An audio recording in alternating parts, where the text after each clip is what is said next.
Salut à tous et bienvenue sur Petit Essai entre amis. Salut Bernard.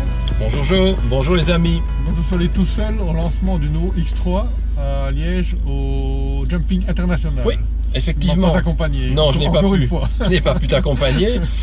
Oui, nous avions été invités par la concession Discar oui. de BMW, de Liège, de Penn, de Malmedy et de Verviers pour la présentation du X3 où tu nous as l'exclusivité au Jumping de Liège. Où tu nous as représenté pour Petits Essais entre amis. Et dans la foulée de cette présentation exclusive et en avant-première pour les clients, nous avons le plaisir aujourd'hui. Le même X3. Voilà, le X3. 20D, donc la version qui sera diesel, sans doute une des plus vendues encore, malgré le fait que la tendance part à l'essence, mais ça restera quand même la plus vendue. Et donc on va faire un essai exclusif puisque le véhicule a à peine quelques kilomètres au compteur. Donc, écoute, celui-ci, effectivement, c'est un véhicule qui est tout nouveau. Il sent vraiment bon le neuf. Personne ne l'a essayé avant nous, ni même dans la presse automobile spécialisée que nous ne sommes pas, nous vous le rappelons. Donc voilà, ici on a, je l'espère, le plaisir de partager avec vous cet essai en avant-première, pour ne pas dire en exclusivité, de cette voiture qui est un best-seller chez BMW, ou en tout cas qui doit le redevenir.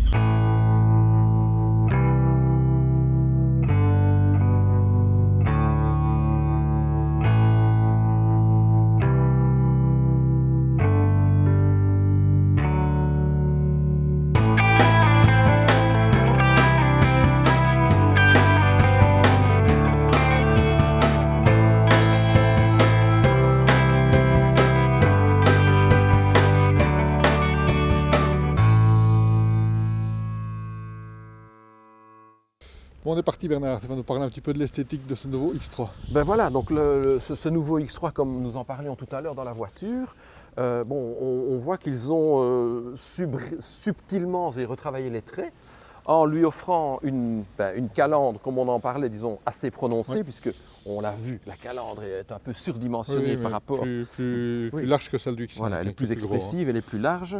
Une nouvelle signature visuelle. Et les nouveaux phares disponibles avec l'option LED dans ce cas-ci. Disponible avec l'option LED. Avec les prises d'air, c'est le pare-choc M. Donc ici, celle-ci a le pack M complet, donc avec ces pare-chocs qui, je trouve, donnent une belle présentation dynamique à la voiture, donc avec des ouïes de ventilation, des nouveaux feux anti-brouillard. Donc ils ont abandonné les feux anti-brouillard, je le découvre, les feux anti-brouillard circulaires pour des phares anti-brouillard, disons, horizontaux et apparemment très performants. Donc ici, le pack M, on l'a vu, donc il reprend les passages bleus, de roue. Les étriers bleus caractéristiques. Caractéristiques à M. Le logo M sur les jantes. Ici, ce sont des jantes de 20 et on peut avoir jusqu'à des jantes de 21 pouces. Avec la petite prise d'air aussi. Caractéristique au BMW. Donc celle-ci a, on va dire, l'option vitre arrière fumée et le Shadowline de chez BMW. On voit ici que le flanc a été légèrement recreusé. On voit cette ligne qui parcourt tout le flanc pour venir se terminer au niveau des phares et qui donne, je trouve, aux phares, on le voit, regardez ici, je passe ma main. Donc les phares ont vraiment une signature visuelle assez nerveuse, mais qui lui va bien. Parce qu'on voit signature visuelle qu'on retrouve inspirée de nouveau X1. Exactement. Qui inspire un petit et peu donc si on se met ici aux 3/4 arrière, Joe, je trouve que voilà, on a vraiment, comme ça ici latéralement, je trouve qu'elle a un très beau profil. Franchement, elle a une proportion idéale. Dans le pack sport, on retrouve 2 échappements, ce qui est sympa effectivement. Petite touche dynamique à cette voiture. Avec le coffre, on l'avait dit 550 litres, donc dans la moyenne de sa catégorie. Le haillon est motorisé d'origine sur cette voiture. Il y a déjà un espace qui prévoit, à mon avis, déjà les futures batteries. Donc, probablement. Ici, on a une roue de secours, en effet. Donc, c'est peut-être une raison pour la roue de secours, mais c'est aussi, je pense, pour anticiper, comme tu dis, l'avenue des batteries d'ici un an et demi. Banquette arrière qui est rabattable en 3 parties. Mais qui n'est pas basculable. On ne sait pas l'avancer ou la reculer, elle est juste rabattable. Qui n'est pas coulissante, mais que l'on peut faire basculer électriquement de par l'intérieur, par le coffre ou par l'intérieur de l'habitacle. Donc voilà, ici on le referme. Coffre électrique. Voilà. Les places arrière.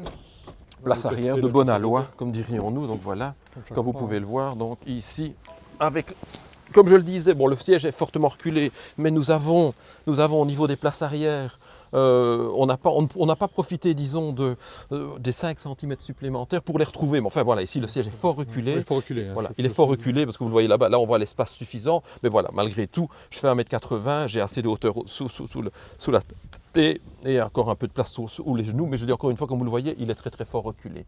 Il a le grand toit ouvrant qui est un agrément pour ce type d'auto. Ouais. Qui est vraiment très agréable. Qui est sympathique, tout à fait. Absolument. Alors, à l'avant, tu vas nous parler un peu de l'avant. Oui.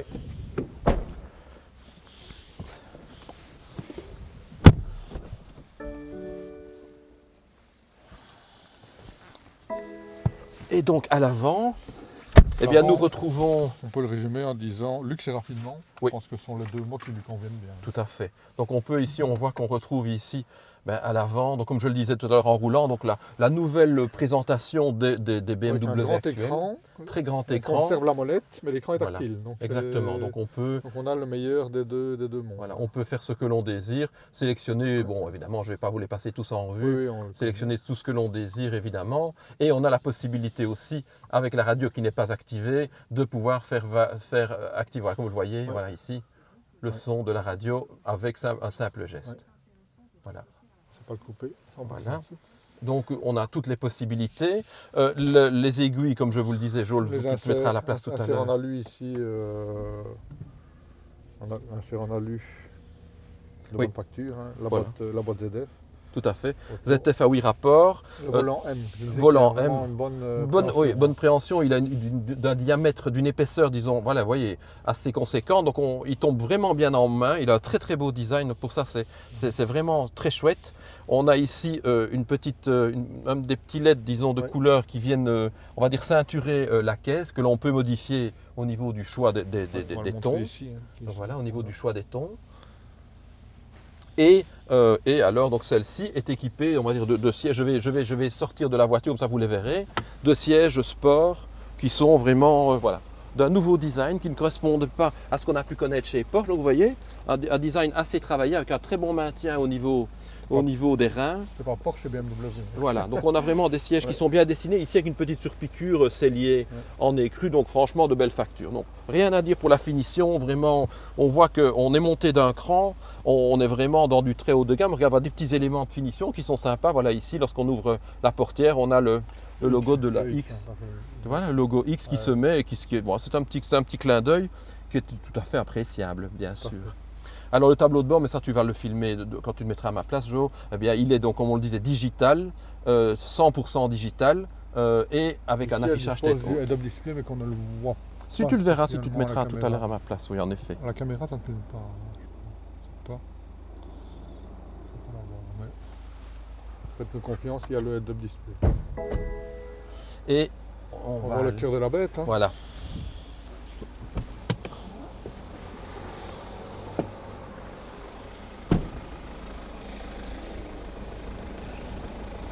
Toujours l'ouverture difficile. Ben, je ne sais pas où ils l'ont mis, c'est surtout ça. Parfois ils le mettent dans la calandre. Non, non. C'est ici.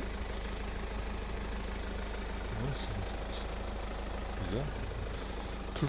Les ailettes se sont ouvertes par exemple, Jo, ici. Ah oui. Ah bon, attendant. On n'a pas la merde. Chaque fois. Hein. Il doit être devant, hein. Chaque fois on a la même blague. Mais c'est quand même pas possible. Il pourrait qu'ils ne le mettent pas en fluo. Si, parfois ils ressortaient dans la calandre. Ah, peut-être ici quelque part. Non. Allez, il est à portée de main, Jo. Il est à portée de main quand même. Pas possible cette histoire-là. 2 fois? Ah oui, c'est 2 fois. Ah ben voilà. Voilà, là vous voyez le moteur. Hein. Voilà, le moteur qui est actuellement actif, je vais l'éteindre. Ouais.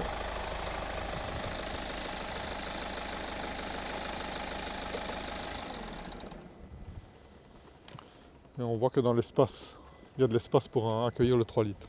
Oui, là, souci.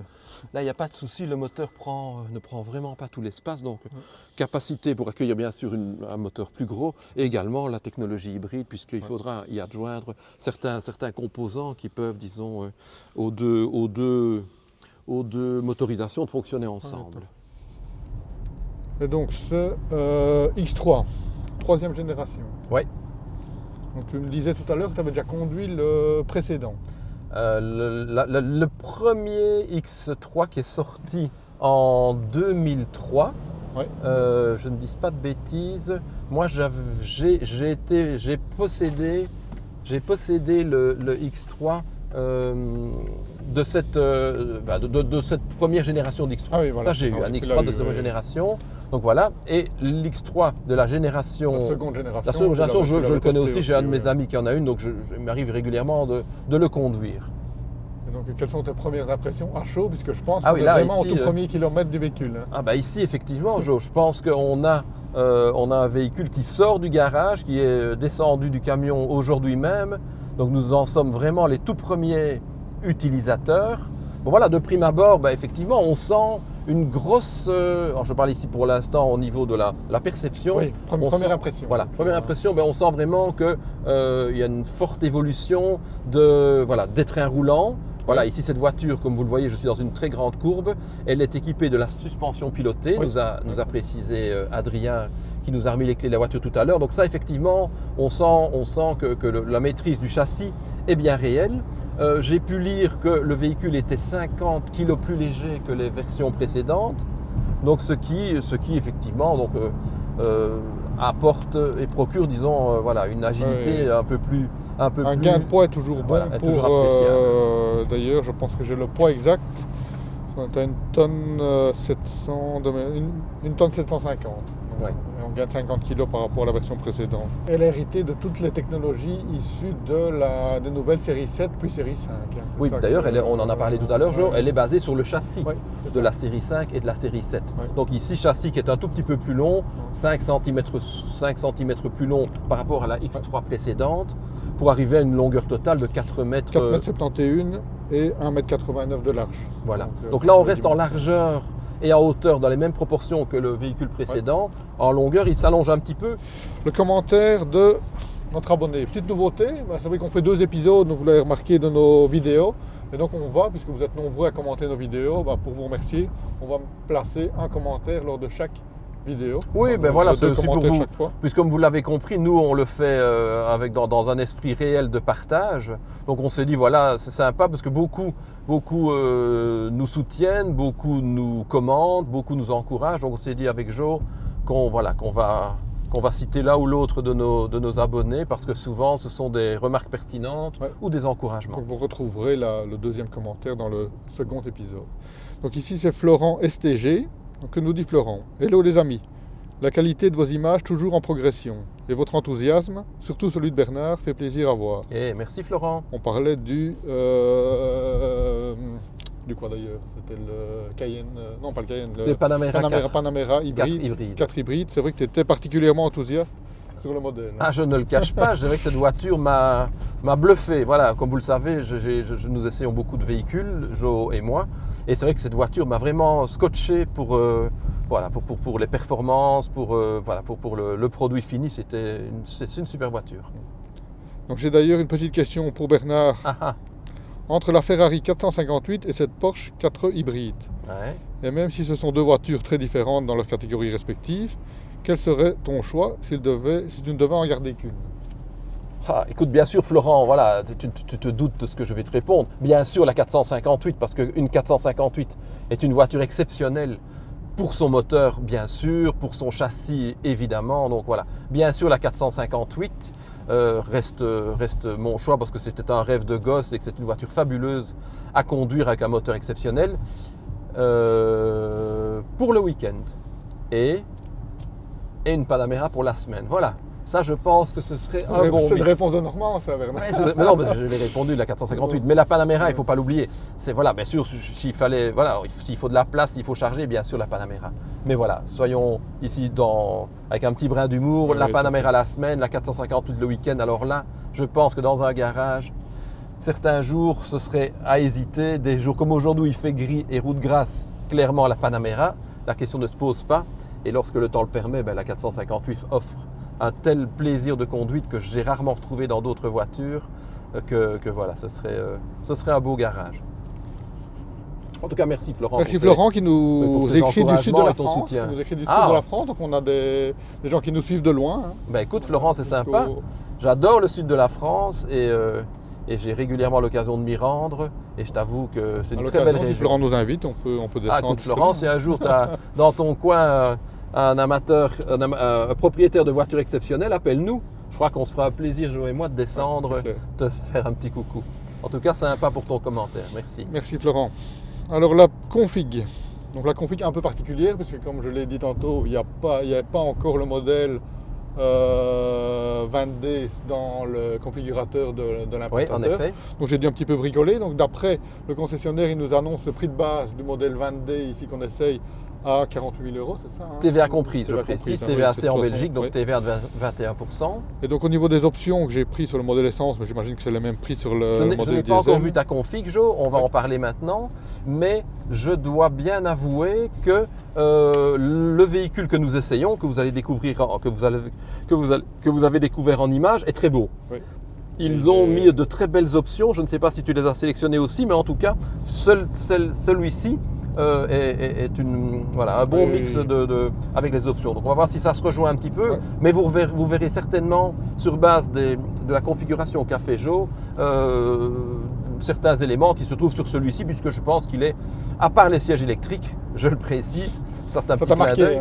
Oui, puisque Adrien nous a proposé super gentil, un véhicule qui est très beau, bien équipé et en primeur. Voilà, c'est vrai que la seule chose que moi j'aurais rajouté, vu la belle présentation de l'auto, ce sont les sièges électriques à mémoire. Mais pour le reste, elle est très belle. Mais ça, on en parlera après ta config, Jo. Mais la config, j'étais très étonné. Donc c'est pour ça que j'ai voulu faire quelque chose qui change un petit peu. C'est-à-dire que je me suis contenté de pack. Parce que chez BMW, il fonctionne beaucoup en pack et il y a moyen de l'équiper de manière vraiment très intéressante, uniquement en pack avec 2 packs. Donc je me suis basé sur le pack M Sport, donc le pack bien connu de la marque, et le Business Pack Plus. Donc les 2 packs, donc le M Sport est à 7 200 € et le Business Pack Plus est à 6 600 €. Et pour ces 2 packs, qu'est-ce qu'on a? Beaucoup de choses. Les jantes M 19 pouces, la suspension M, les LED headlights, donc les phares à LED, le volant M, les sièges sport M, le Steptronic, donc la boîte ZF, qui est de série, hein, ça tu m'as dit. Hein. Oui, bien sûr. Oui, c'est ça, de série, mais il y a les palettes au volant en plus. Donc, que celle-ci a. Le kit aéro, le pack aérodynamique M. Très beau. Donc, et le Business Pack Plus, on a la peinture métal, le Park Assist, peinture métal que j'ai mis en blanc. Je trouvais que le blanc lui allait bien, vous verrez dans l'image de ma config. Le Park Assist, le système de navigation, le système gesture contrôle, c'est-à-dire où on peut contrôler la radio avec le doigt, l'alarme, les rétros rabattables électriques et autres, et la climatisation triple zone. Donc il y a juste rajouter le cuir pour les sièges à 1 560 €, qui est un prix réduit par rapport à si on le prend via un des 2 packs, et c'est tout. C'est-à-dire que pour, si on fait l'addition, 13 800 €, on a un véhicule qui est quand même vraiment bien équipé. Oui, donc on arrive à un global d'un peu plus de 60 000 €. Et c'est vrai que ce serait d'après ce que... Il y a un petit pack en plus, je pense, qui permet d'avoir le toit panoramique comme on a ici et 2-3 autres options. Là j'ai hésité, mais ça faisait un peu monter le prix, mais sinon, pour moi, il n'y a pas grand-chose d'autre à ajouter pour avoir une voiture quotidienne vraiment bien équipée. Donc,